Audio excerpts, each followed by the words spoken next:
అందరికీ నమస్కారం. ప్రభుత్వ పథకాల అప్డేట్స్ ముఖ్యంగా ఇందిరమ్మ ఇళ్లకు సంబంధించి ప్రతి అప్డేట్, ప్రతి డౌట్ క్లియర్ చేస్తూ వీడియోస్ అయితే వస్తాయి. తప్పకుండా సబ్స్క్రైబ్ చేసుకోండి. వీడియోస్ అయితే లైక్ చేస్తుండండి. తెలంగాణ ప్రభుత్వం ఇటీవల ప్రవేశపెట్టిన బడ్జెట్లో అయితే 6 గ్యారంటీలకు అత్యధికంగా కేటాయింపులు అయితే జరిపింది. ముఖ్యంగా ఇందిరమ్మ ఇళ్లకు సంబంధించి కూడా మొదటి విడతలో 72,000 ఇండ్లు మంజూరు చేసింది. ఇక రాష్ట్ర వ్యాప్తంగా అన్ని గ్రామాల వారు, జీహెచ్ఎంసీ హైదరాబాద్ వారు కూడా మరి మాకు గ్రామ సభలు ఎప్పుడు పెడతారు, వార్డు సభలు ఎప్పుడు పెడతారు, ఇందిరమ్మ ఇండ్ల ఫైనలిస్ట్ ఎప్పుడు పెడతారని ఎదురు చూస్తున్నారు. మరి ఇందిరమ్మ ఇండ్ల కోసం ఫైనలిస్ట్ కోసం అయితే ఎదురు చూస్తున్నారు. మరి ఇందిరమ్మ ఇండ్లు, రైతు భరోసా, పెన్షన్ల కోసం నిధులైతే భారీ ఎత్తున కేటాయించారు. మరి ఇక్కడ ఒక గుడ్ న్యూస్ అయితే వచ్చింది. ఇందిరమ్మ ఇండ్ల రెండో దశ లబ్ధిదారుల ఎంపిక ఎప్పటి నుంచి అంటే మరి ఇప్పుడు ఎన్నికలకు కూడా ముగిసింది. మరి దాదాపు ఈ 3 నెలల్లో ఇందిరమ్మ ఇండ్లకు సంబంధించి పూర్తి ప్రక్రియను పూర్తి చేస్తామని చెప్పి మంత్రి పొంగులేటి శ్రీనివాసరెడ్డి అయితే ప్రకటిస్తున్నారు. మరి త్వరగా ప్రతి గ్రామంలో ఇందిరమ్మ ఇండ్లకు సంబంధించి ఫైనలిస్ట్ పెట్టాలని అందరూ కూడా కోరుకుంటారు. ఇక ఫస్ట్ అయితే లిస్ట్ 1లో ఉన్నటువంటి దరఖాస్తులన్నింటినీ మరొకసారి ఫీల్డ్ వెరిఫికేషన్ చేస్తున్నారు. దాదాపు కొన్ని గ్రామాల్లో స్టార్ట్ అయింది, కొన్ని గ్రామాల్లో స్టార్ట్ కాలేదు, హైదరాబాద్లో కూడా ఇంకా స్టార్ట్ కాలేదు. మరి లిస్ట్ 1లో ఉన్నటువంటి వారందరూ కూడా మరొకసారి క్షుణ్ణంగా పరిశీలించి ఇక ఫైనల్ లిస్టు పెడతారని చెప్పి చెప్తున్నారు. కానీ దానికి ఇంకా 10-15 రోజులు టైం పట్టే అవకాశం ఉంది.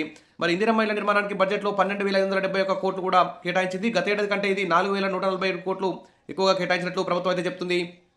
అదే కాకుండా ఈ గత ప్రభుత్వ హయాంలో మధ్యలో నిలిచిపోయిన డబుల్ బెడ్రూమ్ ఇళ్లను కూడా పూర్తి చేయడానికి కూడా నిధులు కేటాయించినట్టు తెలుస్తుంది. ఇక ఇందిరమ్మ ఇండ్ల కేటాయింపులు చూస్తే ఇక్కడ 2025-26 సంవత్సరానికి 12,571 కోట్లు కేటాయించారు. గత ఏడాది అయితే కేవలం 8,400 కోట్లు కేటాయించారు. ప్రస్తుతం 4,147 కోట్లు అధికంగా కేటాయించారు. మరి ఏటా ప్రతి నియోజకవర్గానికి 3,500 ఇళ్లు కట్టిస్తారు.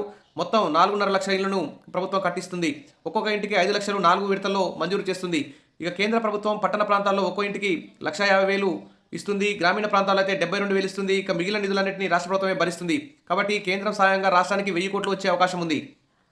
ఇంకా చూస్తే డబుల్ బెడ్రూమ్ ఇళ్ళు కూడా ఇక్కడ దాదాపు 35,000 డబుల్ బెడ్రూమ్ ఇళ్ళు మధ్యలో ఆగిపోయినాయి. వాటిని కూడా మరి పేదలందరికీ పంచాలని చూస్తుంది. ఇక దరఖాస్తుల ప్రక్రియనైతే లిస్ట్ 1, లిస్ట్ 2, లిస్ట్ 3 విభాగాలుగా వర్గీకరించారు.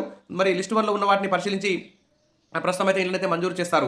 ఇక శాటిలైట్ టౌన్షిప్లు, అఫోర్డబుల్ హౌసింగ్, పేదలతో పాటు తక్కువ ఆదాయం మధ్యతరగతి వర్గాల కోసం మరి ఔటర్ రింగ్ రోడ్డు మధ్య ORR, RRR మధ్య శాటిలైట్ టౌన్షిప్లను కూడా నిర్మించాలని ప్రభుత్వం అయితే నిర్ణయించింది. ఈ ప్రాజెక్టు కోసం ప్రత్యేకంగా మరి తక్కువ ధరకు ఇండ్ల నిర్మాణ పాలసీని అయితే తీసుకురానుంది. ఇప్పటికే ప్రభుత్వం టెండర్లు పిలిచి ఈ ప్రాజెక్టు వేగంగా ముందుకు తీసుకెళ్లాలని యోచిస్తుంది. ఈ సంవత్సరంలోనే ఈ అఫోర్డబుల్ హౌసింగ్ పాలసీ అంటే తక్కువ ధరకే ఇండ్లు నిర్మించే పద్ధతికి సంబంధించి పేద వర్గాలకి, మధ్యతరగతి వర్గాల వారి కోసం ఈ ఔటర్ రింగ్ రోడ్ చుట్టూ ఇళ్ల నిర్మాణానికి కూడా ఈ ఆర్థిక సంవత్సరంలో నిర్మాణాలు పూర్తి చేయాలని, వచ్చే బడ్జెట్లో దీని అమలుపై మరింత స్పష్టత వచ్చే అవకాశం ఉందని తెలుస్తోంది. ఇక గత ప్రభుత్వంలో నిలిచిపోయిన ఇళ్లకు కూడా దాదాపు 2.36 లక్షల డబుల్ బెడ్రూమ్ ఇళ్లను మంజూరు చేసింది. వాటిలో 1,58,000 ఇళ్ల నిర్మాణం అయితే పూర్తయింది. ఇంకా 34,545 ఇండ్లు అయితే వివిధ దశలో నిలిచిపోయాయి. ఈ 34,545 నిలిచిపోయిన ఇళ్లకు సంబంధించి కూడా మరి ప్రభుత్వం 305.3 కోట్ల నిధులను అయితే కేటాయించింది. ప్రస్తుత ఆర్థిక సంవత్సరంలో డబుల్ బెడ్రూమ్ ఇళ్ల కాలనీలో మౌలిక సదుపాయాలను కూడా మెరుగుపరిచేందుకు ప్రత్యేక నిధులు కేటాయించారు.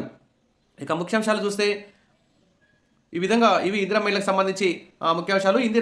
తెలంగాణ ప్రభుత్వం ఈసారి ఇందిరమ్మ ఇళ్ల నిర్మాణాన్ని వేగంగా పూర్తి చేయడంపై ప్రత్యేక దృష్టి సారించాలని బడ్జెట్లో భారీ కేటాయింపులు చేయడం, గత ప్రభుత్వం మంజూరు చేసినా కానీ మధ్యలో ఆగిపోయిన ఇళ్లకు నిధులు కేటాయింపు చేయడం, తర్వాత ఔటర్ రింగ్ రోడ్ చుట్టూ పేదలకు పెద్ద ఊరటనివ్వనున్నాయి. ఇక అఫోర్డబుల్ హౌసింగ్ ప్రాజెక్ట్ కింద అల్ప మధ్య ఆదాయ వర్గాలకు కూడా సొంత ఇంటి కల నెరవేరే విధంగా మరి శాటిలైట్ టౌన్షిప్ల నిర్మాణం కూడా ఇవన్నీ కూడా చేయడం త్వరలో జరుగుతుందని చెప్పేసి ప్రభుత్వం అయితే చెప్తుంది. కానీ చెప్పడమే కానీ ఆచరణ అయితే చేయడం లేదు. ఫైనల్ లిస్ట్ అయితే ఇంతవరకు పెట్టలేదని చాలా అసంతృప్తి ఉన్నారు. వెంటనే ఉగాది లోపు ప్రతి గ్రామంలో, హైదరాబాద్ ప్రతి వార్డులో గ్రామ సభలు, వార్డు సభలు నిర్వహించి ఖచ్చితంగా ఇందిరమ్మ ఇళ్ల ఫైనల్ లిస్ట్ పెట్టాలని చెప్పేసి అందరూ కూడా ఎదురు చూస్తున్నారు.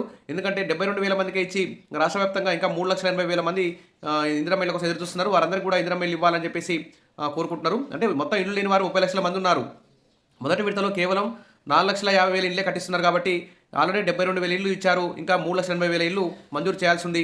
అందరూ కూడా ఎదురు చూస్తున్నారు. త్వరగా ఉగాది లోపే మరి ఉగాదికి కొత్తింటికి ముగ్గు పోయాలని చెప్పేసి అందరూ ఆశతో ఎదురు చూస్తున్నారు. ప్రభుత్వం వెంటనే ఆ దిశగా చర్యలు తీసుకోవాలని చెప్పి కోరుకుందాం. Wish all the best. మరిన్ని అప్డేట్స్ కోసం మన ఛానల్ని ఫాలో అవుతుండండి. వీడియోస్ అయితే లైక్ చేస్తుండండి. Thank you.